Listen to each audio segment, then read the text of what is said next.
Every summer The Price is Right honors first responders in a special July 4th episode.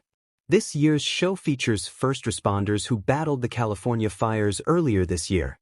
TV Insider talked with Jonith Johnson Jr., a helicopter pilot for the Harley City Fire Department, who helped put out the fires and appeared on the special edition of the game show.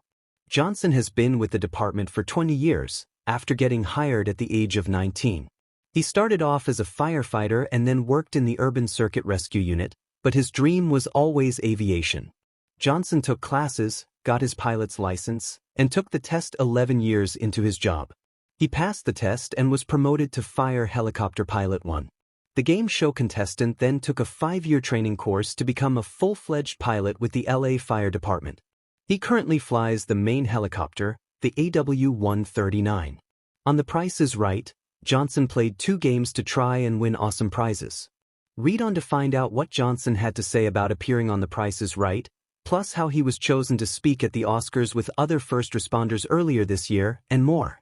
Jonith Johnson Jr. So I saw a flyer that The Price is Right was doing a first responder episode. So I thought it would be fun to try to get an opportunity to go on it. I grew up watching The Price is Right, and I had a couple of my coworkers come with me. I was lucky enough to get picked to go on the show. It was quite shocking. So that was a really cool experience being able to do that. Was it an all-day thing? And why do you think that they specifically picked you? When we first got there, it was a long guest process to get registered, fill out paperwork, then you had to go through an interview. And there was a lot of first responders in there interviewing, so I wasn't quite sure if they're going to pick me or not. I was just happy to be kind of there and be able to have that experience. So it took most of the morning. They set me in a corner, so I for sure didn't think they would pick me. I thought, oh my God, if they're going to pick me, I probably have to be in the middle. So I was sitting in the corner and just sitting there, and I heard my name get called and came right down. I think I was one of the first people to get called. So I started off with Bidders Row and some of the products that I was guessing. The first one was a foldable smartphone, and I'm an electronics guy. I'm into phones. I'm in electronics. I know what these prices are. And I think I was so nervous, I completely guessed something completely wrong. So I didn't do well on Bidders Row initially. So, long story short, by my final chance to make it past Bidders Row, the last vote, everyone put their guesses in, and I had a feeling that they're all over.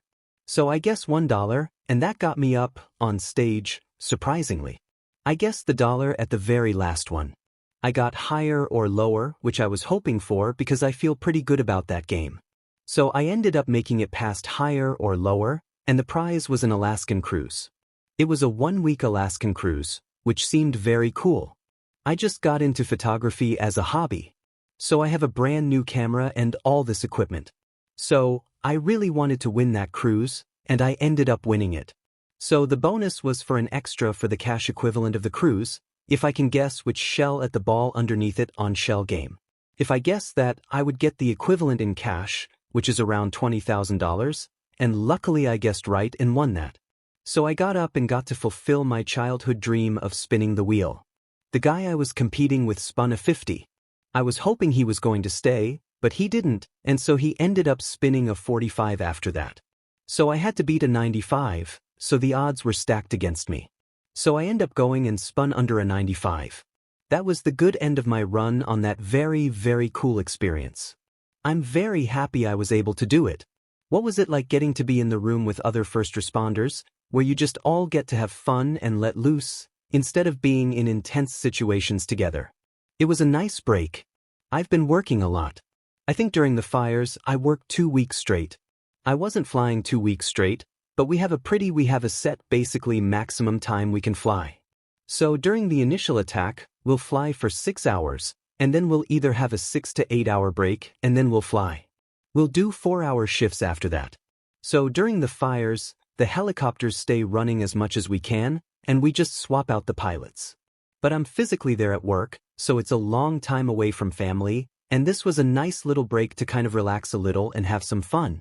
Even some of my coworkers I haven't seen in a while. Can you talk about your experience with Drew Carey? What was he like? Did he say anything to you that stuck out? Drew Carey?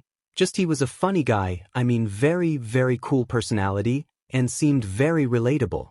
You can tell he loves his job, and I can appreciate that.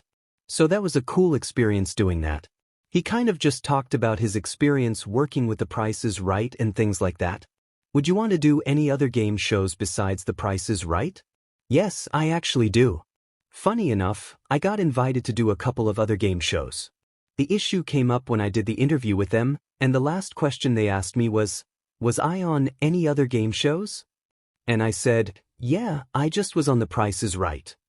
I interviewed with them, but because of that, they said I wasn't eligible to be on any shows for, I think, a year.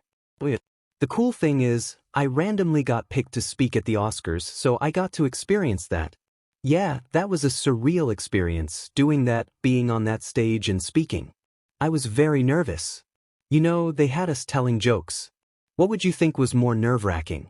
The Price is Right, or giving a speech at the Oscars? I think the Oscars were pretty nerve-wracking because on The Price is Right you have the audience, but then you're speaking into a camera. So it doesn't feel like millions of people are watching, but they are. But at the Oscars, you're on the stage with an audience, and you have all these famous people that you only see on TV staring right at you and hoping I don't forget my line, get nervous, and freeze up. So that was pretty nerve-wracking. What was your reaction when you were told that you were going to be honored at the Oscars with other first responders? My first reaction was, I almost didn't want to go because I wasn't the only person fighting the fire. So I didn't want to go at first. My first thought was, hey, what about the other guys? And there were a lot of people who did a lot of good work in it, and I was basically told, there's one slot for me, and I could take it or leave. And I was like, well, I'm going to take it. But it was one of those things that they couldn't bring everyone up, but I had the opportunity to represent all the men and women of the LA Fire Department there. We had other guys up there too. We had 3 days of rehearsals. What was going through your head when you saw how California was destroyed through the fires, and when you had to put the fires out? The first thing was, I was amazed at the pure devastation. I mean, I fought a lot of fires in my time with the Los Angeles Fire Department, and I've never seen as much fire and devastation as that.